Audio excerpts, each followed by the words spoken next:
Why run for office? So I think that first off, in any democracy, no one should run unopposed. That's not healthy, and it doesn't allow for discussion. As well as the fact that I think I've got some pretty decent ideas. I like information and data, but I also like big ideas and backing up those big ideas with real plans that are actionable, so I can actually do something to help the people of Grand Rapids rather than I know that there's a trope of politicians just being lip service, and that's never really been how I function. So that, as well as increasing representation. There's never been a woman elected to the first ward, and there's never been an openly queer city commissioner. And I think that that's important, as well as working class people. It's really hard to run for office or to get involved even, because there are no paid positions for volunteering. And so making sure that people that have worked multiple jobs or are working multiple jobs have not known where they're going to sleep the next night, know that someone on the city commission gets it because they've been there, and then using that to bring their voices to the conversation. Okay. Well, having said all that, if elected, tell me your top priorities. So I've got 5 kind of areas that I want to focus on: sustainability, affordability, health, equity, and safety. But I want to take a broad approach to all of those, especially the 2 that are most urgent to me are criminal justice reform and affordable housing. So I have released a full platform for both of those on my website, lutzforgr.com. But it's been really great to also get feedback, because people that are living in the ward obviously will have different experiences than me. So I think that while my priorities personally are affordable housing and criminal justice reform, my other priority is representing the people of the first ward as well as I can, which means taking in as many opinions as I can and making it an informed decision based on everything that I've heard. You touched on some of these things with that explanation, but let's go back. One of the big things, this whole problem of police-community relations. How specifically would you address that? So there is no silver bullet, there's no one-size-fits-all answer, but what I think is important is making sure that we go based on the data that we have. There have been studies done on the Grand Rapids Police Department that shows that we don't need to hire more officers. And there's also been a program presented to the City Commission called Cure for Violence that the city hasn't acted on. They gave multiple different suggestions that we just haven't followed through with, and I think that will help, as well as increasing accountability, because if people feel like they are safe when they call the police, then everyone is safer, the police can do their job in a more effective way.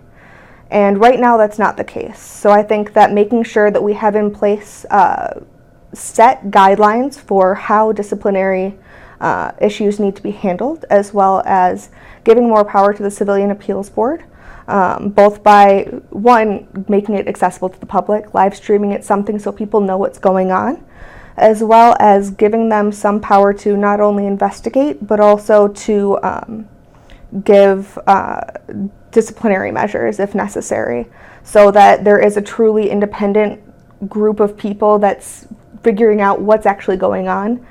If the police department is investigating the police department, it's really easy to see that it might not go in the most equitable way. So focusing on those, and also doing a lot of work with training, so work on de-escalation training, which there isn't as much of as I would like in the current curriculum. And there are engaging in conversations that are hard is another thing. It's scary to go up to a situation and kind of realize that people have messed up, that there might have been errors made on the behalf of the city commission. People make mistakes, but I think that recognizing that there are things that we need to improve upon, and instead of being scared to push back, taking the problem by storm and just really working to make real actionable change. What are some of the mistakes the commission has made, in your opinion? I think that it's mostly not acting on certain suggestions. For example, the cure for violence. There are a lot of issues that we are currently seeing that we have some solutions for. They're not going to be perfect. They're not the end-all be-all, but they're something.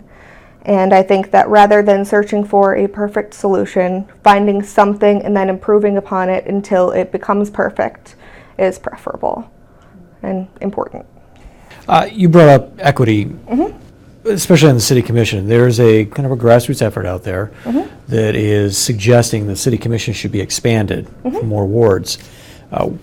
It wouldn't be something the commission would act on and then have to go to a vote of the people, but where do you fall on that? I am firmly in support of the work that the Grand Rapids Democracy Initiative is doing.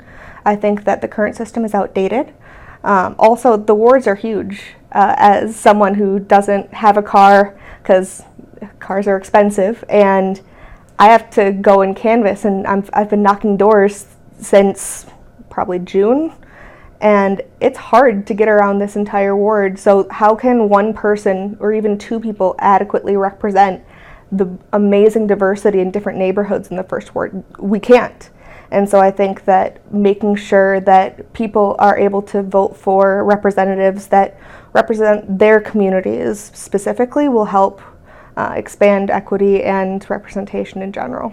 You also talked about affordable housing. Any specifics to approaching that problem? We had talked to some of the folks, some of the candidates, and one point made was that you need to kind of get a better idea of how big the problem is. Is that fact out there in your mind? I think that there are some issues with the way that we measure what's affordable. So right now we base it off of the annual median income, or AMI, of Kent County, which includes Cascade, Ada, East Grand Rapids. And so the AMI for the Kent County is $60,000 a year. When you go to the city of Grand Rapids, that drops to $40,000 a year, and that's for a household. If it's a single individual, it drops to $20,000 a year. So there might be a single mom out there that is trying to find affordable housing, but what's deemed as affordable is actually 3 times what she can actually pay. And so I think really taking charge and looking at what we need to define affordable housing as, and then going from there, making community partnerships, as well as I think it's a priority of mine is 3 or more bedroom units for families, because you get a lot of the affordable housing is 1 bedroom, 2 bedroom, but if you have multiple kids, that's not really feasible. So that's how I'd like to approach. I think the first step will be making sure that we define what is affordable for the city of Grand Rapids instead of for a larger group, and then from there we can go into more specifics on that. Well, that ends my part of the interview, and we always end with giving the candidate a chance to just kind of talk to the camera and pretend I'm not here, and, and tell me what something we may have not have talked about, but why voters should support you. Okay. Hello. So I think that it's important for people to feel heard and to feel like they're represented. I, growing up, didn't see a lot of strong queer female representatives, and that's important to me, but it's also important to take in different opportunities and different perspectives.